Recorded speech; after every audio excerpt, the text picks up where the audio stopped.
Dusk falls, panic rises. Dusk crept over the Paleolithic valley like a suspiciously damp blanket, one that smelled faintly of wet goat and betrayal. The fire sputtered like it had stage fright. Mammoth bones let out creaks that sounded far too personal. Somewhere in the back of the cave, a sharp gasp broke the air, immediately disguised as a cough, then a fake yawn, then a suspiciously elaborate nose blow. Near the flames, Grok shuffled closer, dragging his fur cloak like a war veteran haunted by bad dreams and worse hygiene. Someone stepped on a beetle. Someone else accused a shadow of looming with intent. A twig snapped outside, and every neck swiveled like prairie dogs under stress. Nobody moved, nobody breathed. And then, blessed nothing, collective decision, we don't check strange noises. Mock former bear fighter, current nervous whisperer, murmured, just the wind, probably. Everyone agreed too quickly, too loudly, because deep down, cavemen didn't just dislike the dark. They feared it with the passion of someone who's seen shadows move and lived to overthink it. Darkness was not optional. Nightfall wasn't romantic. It didn't arrive with stars and gentle lullabies. It drop-kicked the sun, wrapped the world in dread, and said, figure it out.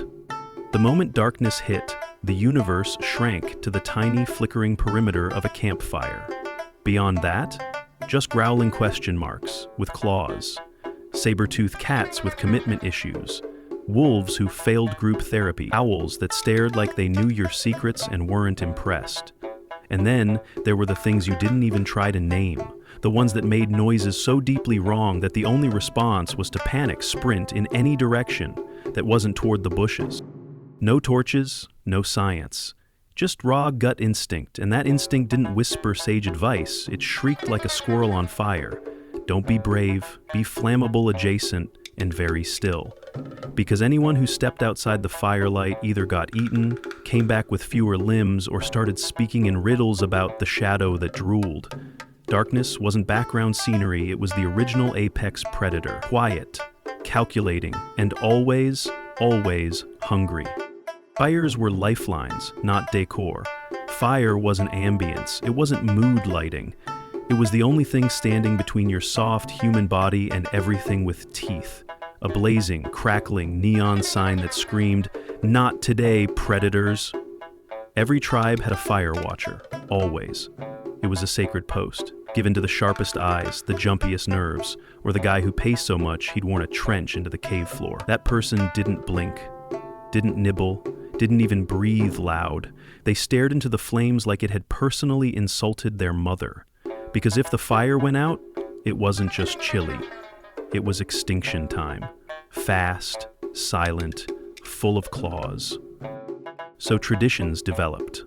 Awkward rituals, soft chanting, whispers of flattery directed at the fire like it was a grumpy deity with self-esteem issues. Some folks offered beet juice, others lobbed in feathers, mammoth dandruff, or deeply heartfelt compliments.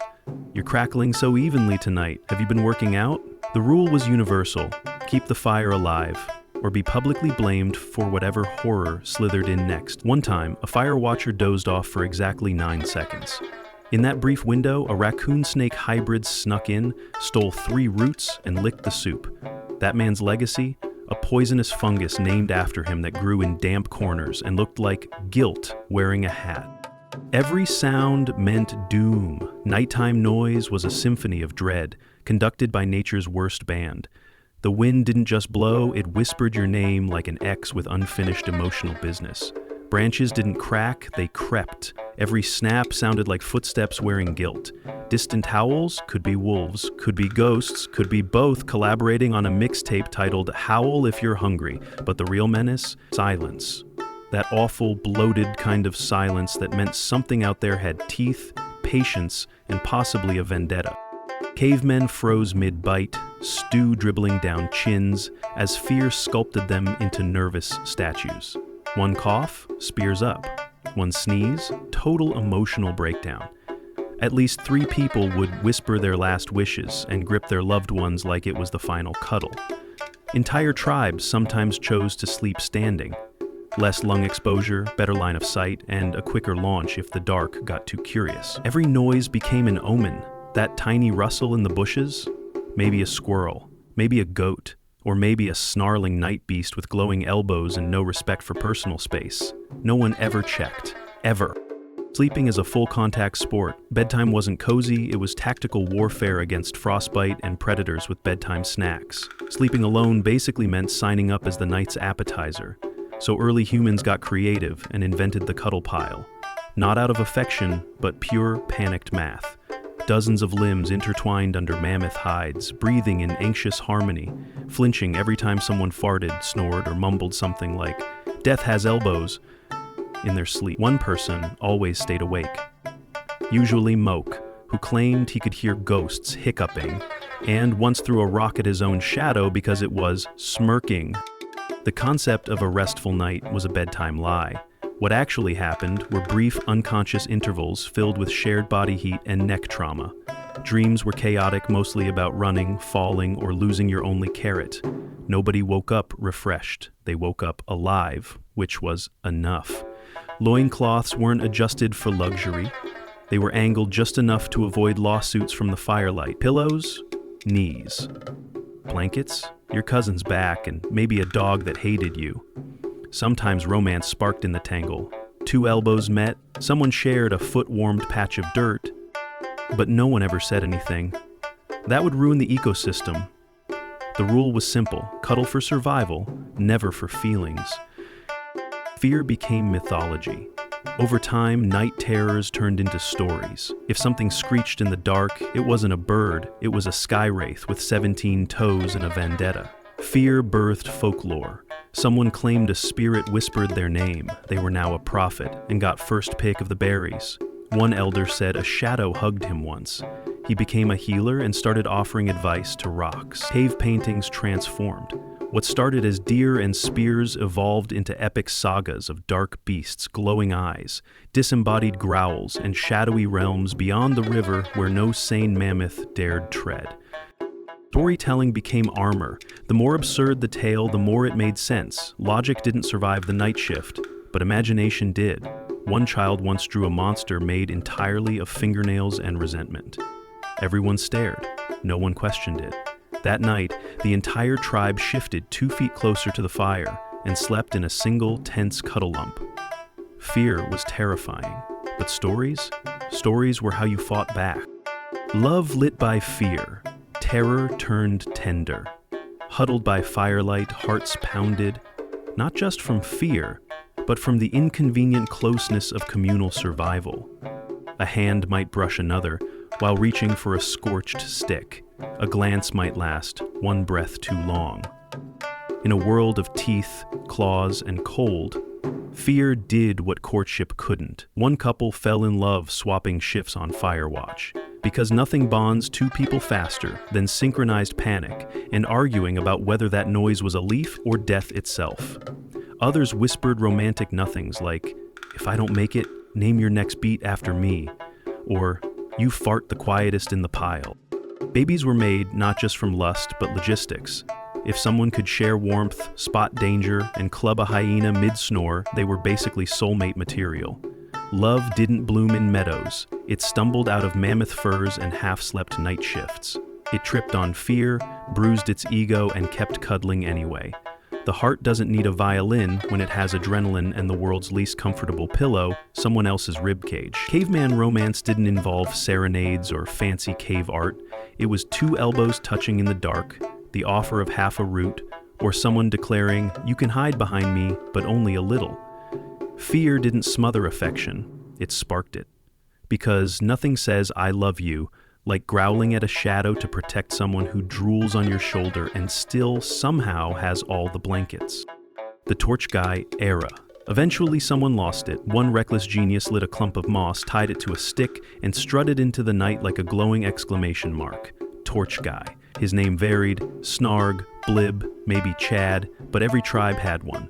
He wasn't chosen, he simply announced, "The moon has spoken," and wandered into the dark with fire, hope, and absolutely no plan.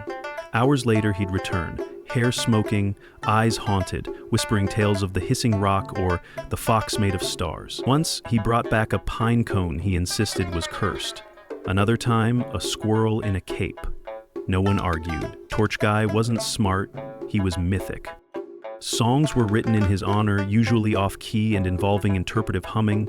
Children whittled his heroic shape into twigs. Elders claimed he'd been touched by brightness, which sounded vaguely insulting, but wasn't. He was the original flashlight, the prehistoric spark plug, the living slogan for watch this. And miraculously, he always survived. Sometimes bandaged, always glowing, forever ridiculous. Invention fueled by fear. Fear sparked innovation, mostly bad innovation, but innovation nonetheless. Glowing bugs were tied to bark like tiny lanterns. They exploded, twice. Still, everyone agreed it was a promising start. Someone else lined trails with reflective stones, hoping the moon would help, only to get chased by a territorial moose who thought he was being eyeballed. Another genius invented hats with miniature fire bowls. They ignited hair. They scorched dreams. They briefly lit the path to optimism. One eccentric carved dozens of wooden eyeballs and glued them to everything. Trees, caves, goats, explaining, if the darkness knows you're watching, it might behave. Another group smeared glowing moss on their faces.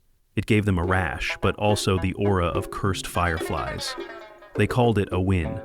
None of it stopped the fear, but it distracted from it, loudly, weirdly, and with alarming flammability. Most efforts ended in injury or goat lawsuits.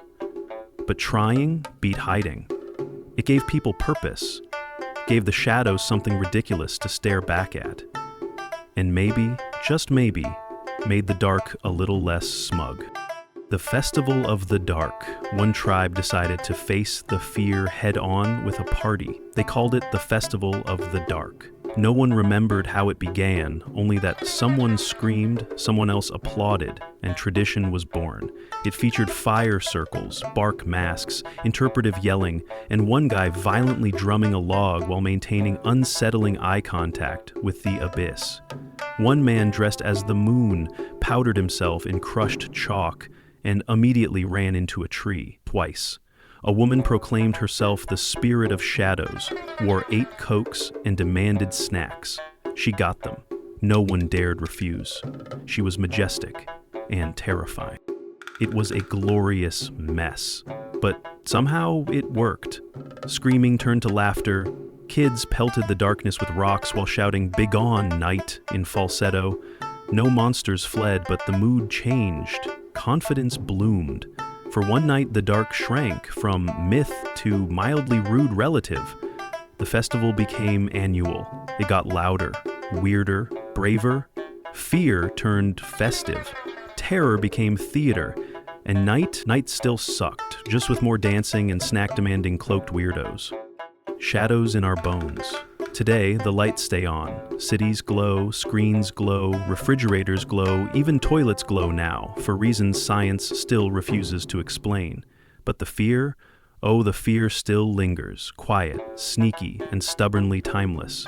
It hides in the pause before you enter a dark room, in the totally unnecessary glance behind the shower curtain, in the shiver that shows up uninvited when silence overstays its welcome. Because we didn't just inherit tools, fire, and bedtime lies. We inherited the instinct to huddle, to stay close, to keep a lookout, to whisper nonsense in the dark and pray for daylight, just like our ancestors did with wide eyes and suspiciously tight glutes. Porch Guy lives on in night joggers who take scenic routes through alleys. The Fire Watcher? They're now that one insomniac who hears floorboards creak and mentally maps escape routes. And the cave scribes? They've become bedtime storytellers, conjuring monsters just to defeat them with stuffed bears and blanket armor. The darkness never left. It's still humming out there, stalking your hallway, bullying your imagination. We didn't beat it. We just gave it mood lighting, called it progress, and pretended glowing toilets were normal. Don't mock the nightlight. Don't judge the yelp at a creaking floorboard. And definitely don't laugh at someone clutching a blanket like it's enchanted armor woven by prehistoric wizards. Early humans didn't pretend to be brave, they knew exactly what they feared. And more importantly, they stayed alive because of it. The dark wasn't just a backdrop, it was a character.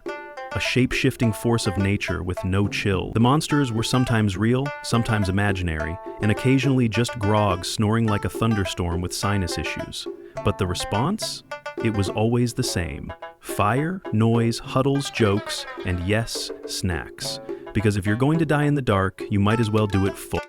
So when the lights flicker and the silence stretches like it's trying to touch your spine, when the hallway grows suspiciously long and the air hums with ghost auditions, remember this: you are the descendant of professional fear-feelers, the champions of caution. They danced in the dark, they roasted roots beside it, they threw things at it just to prove a point. They invented ridiculous rituals, glowing moss makeup, and bedtime sagas about toe-stealing ghosts. Fear doesn't make you fragile, it makes you clever. It makes you interesting, it makes you human. So light the torch, hug someone squishy, grab a snack, don your ceremonial moss hat, and face the shadows. Nervous, loud, a little absurd, and completely alive.